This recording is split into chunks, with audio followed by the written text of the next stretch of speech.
Dinosaur के अंत के बाद धरती की ज्योग्राफी और क्लाइमेट में क्या बदलाव हुए थे? कैसे नई बायोडायवर्सिटी इवॉल्व हुई? कैसे मैमल्स की उत्पत्ति हुई और कैसे उनका विकास हुआ? वीडियो बड़ा इंटरेस्टिंग होने वाला है, तो प्लीज कहीं जाएगा नहीं। आज से करीब 6 करोड़ साल पहले एस्टेरॉयड इस धरती से टकरा गया। यह टक्कर इतनी भयानक थी कि सब कुछ खत्म कर दिया था। आप समझ सकते हैं इस टक्कर ने धरती का क्या हाल किया होगा। 25 किलो से ज्यादा वजन का कोई जानवर इस प्रलय में जिंदा नहीं बच सका था। यानी धरती के साथ साथ जीवों की 75% से ज्यादा स्पीशीज हमेशा हमेशा के लिए खत्म हो गई। धरती से पौधों और जीव जंतुओं के विलुप्त होने की इस घटना को क्रिटेशियस एक्सटेंशन कहा जाता है। हर अंत एक नई शुरुआत का सिंबल होता है। यहीं से सेनोजॉइक युग की शुरुआत हुई। धरती की जियोग्राफी, क्लाइमेट और बायोडायवर्सिटी इस दौरान लगातार बदल रही थी। सेनोजॉइक युग 3 पीरियड्स में डिवाइड किया जाता है, पैलियोजीन, नियोजीन और एंथ्रोपोजीन। इन सब में सबसे बड़ा पीरियड पैलियोजीन ही है। ये पीरियड महाप्रलय के बाद से करीब 4 करोड़ सालों तक चला। इस दौरान इस महाप्रलय से मची तबाही और सामूहिक विनाश से धरती खुद को रिकवर करती रही। उस समय की जियोग्राफी आज के हिसाब से बिल्कुल अलग थी। उस समय के धरती के मैप को हम देखें तो आज के समय के कॉन्टिनेंट्स को तो आसानी से पहले पहचान जाएंगे, मगर उनकी पोजीशन आज से बिल्कुल अलग थी। उस समय 2 सुपर कॉन्टिनेंट्स हुआ करते थे, गोंडवाना और लॉरेशिया। उस समय गोंडवाना में south America, Africa, Antarctica, Australia और इंडियन सब कॉन्टिनेंट्स के हिस्से आते थे, और लोरेशिया में नॉर्थ अमेरिका, यूरोप और एशिया के हिस्से आते थे। ट्रॉपिकल महासागर की वजह से नॉर्थ अमेरिका और साउथ अमेरिका धीरे धीरे अलग होने लगे। इंडियन सब कॉन्टिनेंट भी गोंडवाना से अलग होकर एशिया के नीचे पहुंचने लगा था। अफ्रीका और यूरोप एशिया के बीच में उस समय एक सागर था जिसका नाम टेथीज सागर था। मगर धरती के नीचे टेक्टोनिक प्लेट के मूवमेंट्स की वजह से जिस तरह दोनों सुपर कॉन्टिनेंट्स अपनी जगह बदल रहे थे और एक दूसरे के करीब आ रहे थे, उनके बीच टकराव की संभावना बढ़ती जा रही थी और टेथीज ओशन धीरे धीरे खत्म हो रहा था और छोटे मैमल्स ने इस समय अपने अस्तित्व को मजबूती दे रहे थे।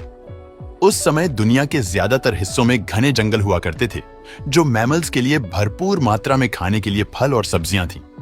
भरपूर खाना, ढेर सारी जगह और शिकारियों का कोई डर नहीं था। इस वजह से मैमल्स की संख्या में लगातार बढ़ोतरी होने लगी और इनकी साइज भी बढ़ने लगी। वो धीरे धीरे ज्यादा विशाल और ताकतवर बनने लगे। इन मैमल्स में एक नाम आता है मियासीडस का। मियासीडस को आज के वेल डेवलप्ड एपेक्स प्रेडेटर का पूर्वज माना जाता है। ऐसे समय आर्कियोसाइट्स नाम के एक और मैमल्स का विकास हो रहा था। ये आज के समय के व्हेल के पूर्वज माने जाते हैं। उस समय ये पानी में नहीं बल्कि धरती पर रहते थे और 4 पैरों पर चलते थे। ये थोड़े थोड़े आज के समय के हिप्पो की तरह है, मगर धीरे धीरे इन्होंने पानी की ओर रुख किया और इनकी बॉडी पानी में रहने से बदलाव भी शुरू हो गए। इसके बाद शुरू हुआ इयोसीन युग, जो 5 करोड़ 60 लाख साल पहले से शुरू होकर करीब 3 करोड़ 40 लाख साल पहले तक चला। अब वो समय भी आ गया था जब इंडियन सबकॉन्टिनेंट का हिस्सा एशिया से टकरा गया। इस टकराव की वजह से टेथीज ओशन की जगह विशाल और गौरवशाली हिमालय पर्वत खड़ा हो गया। अब शुरू होता है ओलिगोसीन युग। इस युग की शुरुआत 3 करोड़ 39 लाख साल पहले से शुरू होकर करीब 2 करोड़ 30 लाख साल पहले तक रही। इस समय में धरती धीरे धीरे ठंडी होने लगी। बड़े और घने जंगल धीरे धीरे कम होने लगे और घास के मैदानों ने चारों तरफ अपना कब्जा कर लिया। यही वो वक्त था जब अंटार्कटिका धरती के सबसे बड़े बर्फीले रेगिस्तान में तब्दील होने लगा। इस समय में एल्प्स जैसी पर्वत श्रृंखलाओं का निर्माण हुआ। इसी दौरान करीब 2 करोड़ 80 लाख साल पहले ला गरिता नाम का एक वोल्केनो फूटा था। ये उस समय आज के कोलोराडो में फूटा था। ये वोल्केनो इतना भयानक था, इसने करीब 30,000 स्क्वायर मीटर के एरिया में आने वाली हर चीज को अपने लावा की चपेट में लेकर तबाह कर दिया। मगर जिंदगी रुकती कहां है। राख की कोख से एक बार फिर जिंदगी ने जन्म लिया और धरती को हरियाली से रोशन कर दिया। इस समय धरती पर ऐसे ऐसे जानवरों ने अपना अधिकार कर दिया था जो साइज के मामले में किसी डायनासोर से कम नहीं ही थे। पैरासिट्रियम एक ऐसा जानवर था जिसकी हाइट करीब 4.9 मीटर तक पहुंच जाती थी। इसके बाद शुरू होता है नियोजीन पीरियड। ये पीरियड लगभग 2 करोड़ 30 लाख साल पहले से शुरू होकर 25 लाख 80 हजार साल पहले खत्म हुआ। इस पीरियड के दौरान धरती लगभग अपने आज के शेप में आ चुकी थी। और जानवरों की ज्यादातर प्रजातियां इवॉल्व हो चुकी थीं।